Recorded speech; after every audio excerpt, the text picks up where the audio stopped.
last review for Blow, I said if you put it in a Western setting, it would be like if a hiker got possessed by Bigfoot.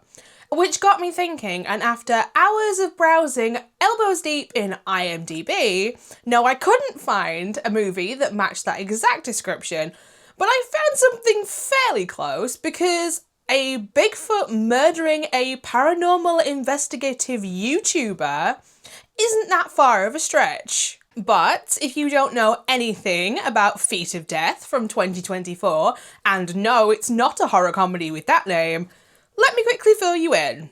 Feet of Death from 2024 is a horror thriller. When a paranormal social media influencer winds up dead, a US FS Ranger must pull himself out of mourning to grapple with the reality of the fact that Bigfoot might actually exist and be responsible for a string of unusual deaths in his small town. If you're new here, I go by Hordes, and if you're not new, welcome back. I talk about horror movies here on my channel on Mondays and Fridays, but as always when it comes to watching movies that I've never seen before, I'm now going to go and watch Feet of Death off camera, so that way if you too want to watch the Bigfoot movie, nothing will be spoiled for you, because nobody wants to watch a movie that you've just watched somebody else watch from start to finish, and I keep it spoiler free here on my channel, because nobody, and I mean nobody, likes spoilers. Not another one?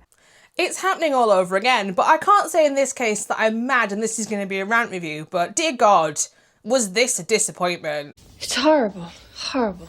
If I was a Sasquatch, like imagine if I was a Sasquatch and these white men kept turning up in my business and trying to interfere with me just wandering around the wilderness, I too would consider offing them off. And I say white men because that is this entire cast except one woman who is the token woman, and she is also white. This movie is like unseasoned chicken levels of whiteness. The plot follows two perspectives, the first one being the YouTuber slash influencer who is murdered in the wild by Bigfoot, and all I can say is he's the most unrealistic YouTuber that I think I've ever come across, because this guy's videos are the most shiny and pristine, they're like TV quality if it's just been made by one man. Like, we're talking full tripod setup, multiple lights, outside, does a full bit to camera. Like, most Haunted could never, like, they purposely film on really low budget stuff, so you can't call them out on it, but, like, most Haunted could never, they would love this guy's budget, love this guy's budget. The other part is told from the point of view of the Ranger, and the Sheriff is kind of involved in this guy's storyline as well. And he is investigating the death of this social influencer, and all I can say is this guy is about as far from being a happy ball of sunshine as you can possibly find. Like, his wife was mauled by a bear, and when that came out, I burst out laughing. And this isn't a comedy, but yeah, a park ranger's wife got mauled by a bear. And I'm gonna ask the questions that I think need to be asked of this movie, and that is, where is the horror? Where is the thriller? And are they in the room with us?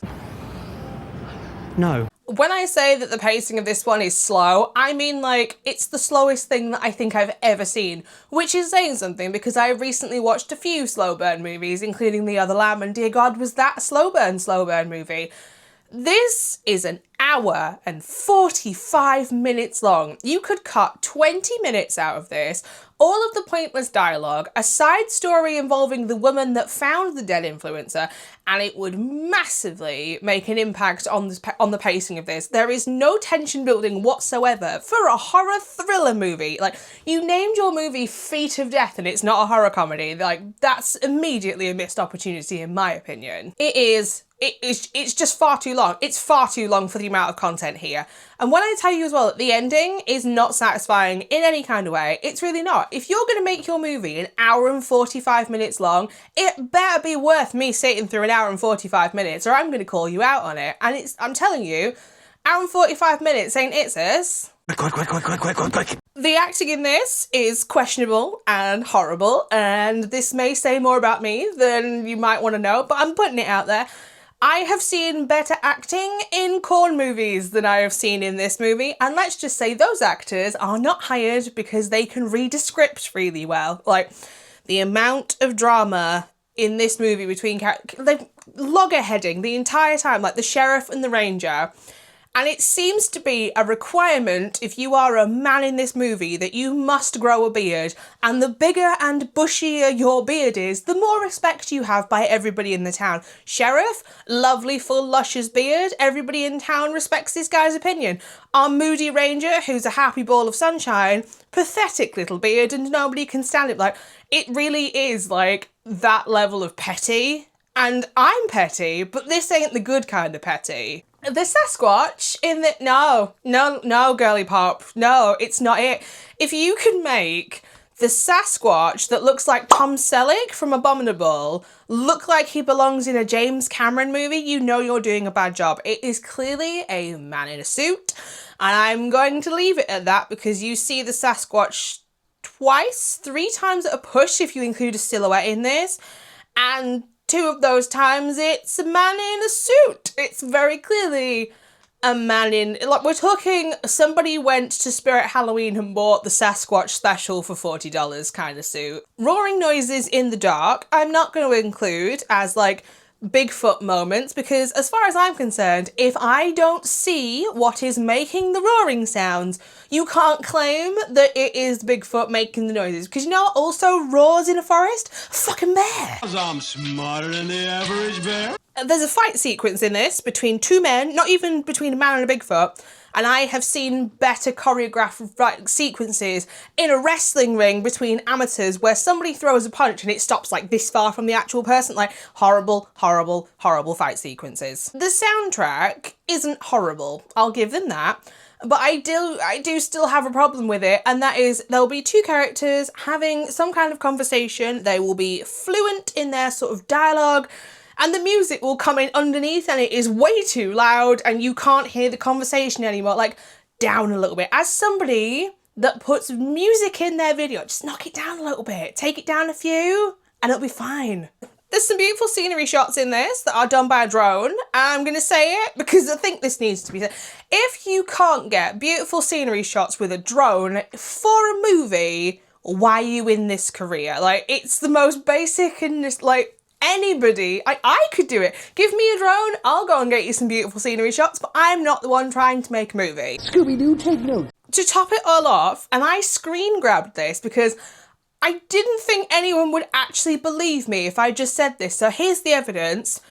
Jesus Christ is credited as a special thanks in the credits. Like, I'm sorry? Like, what did he do in this movie? Who did he play? Was he the man in the suit? Like, was Jesus Christ Bigfoot the entire time? Because that would be one hell of a reveal, you know, going for the, ooh, people doubt my existence and this guy's existence, so ta-da! We both exist. Like, this blew me away. Like, absolutely blew me away. Like, what would you call that combination? Like, G-squash?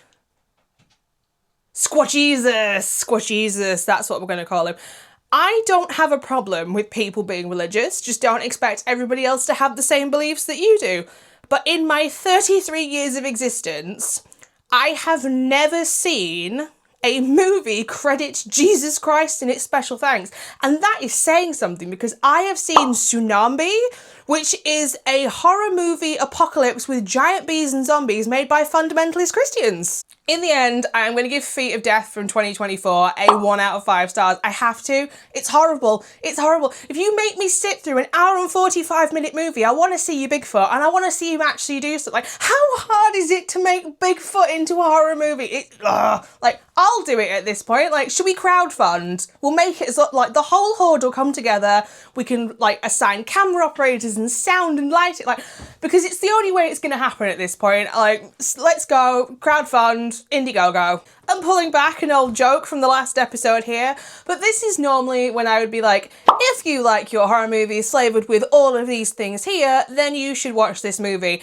But once again, I can't recommend this movie because it's not a good cryptids movie. Like, I can't even say to somebody, if you're a really big fan of cryptids, maybe you should give this one a chance. No, because the cryptid is kind of there because he has to, you know, he's not used in any kind of way that's effective. Like, they needed something to kill off the YouTuber, and they decided because of the location, let's go with the cryptid. Like, you could have easily made this a killer bear movie and it would have made no difference. Editing Hordes here. I don't normally do this, but I'm going to make an exception this time, so please excuse my static face.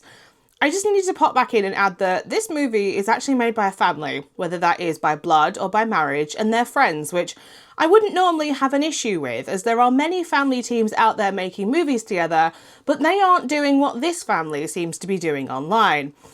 But what I do have an issue with, and thanks to AngrySanta on IMDb for bringing this to my attention, is when you have your friends and family come along to boost your ratings on IMDb and Letterboxd to counter all the negative reviews that your movie is getting.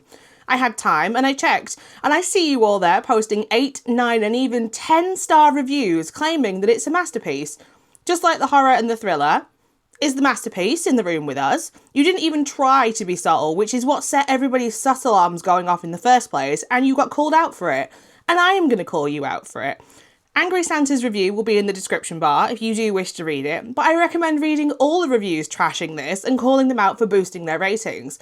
I shouldn't have to say this, but if you can't take criticism or negative reviews on your movie, don't release it publicly. Not everybody is going to like it, and you can't change that. As a reviewer myself, if my audience thought that I wasn't being honest and they couldn't trust me with my reviews, they wouldn't continue to follow me. It's the only thing that keeps them coming back because they trust me and what I say to be genuine. The whole thing, it just leaves a bad taste in my mouth, and that's all I can say about it. So there you have it, my initial thoughts and my review for Feet of Death from 2024, and I still think that that is a missed opportunity not making this a horror comedy with that name. If you've also seen this movie, I would love to know what your thoughts and opinions are on it down in the comment section down below. And if you do want to watch this one, it's on Tubi for free, so I'll save you searching for it. As you can guess, March is going really well here on my channel with 2 1-star reviews back to back. So all I can say is at some point before the end of the month, I'm going to run a poll again because you guys, you can pick it this time because I guarantee you'll do a better job than I am doing.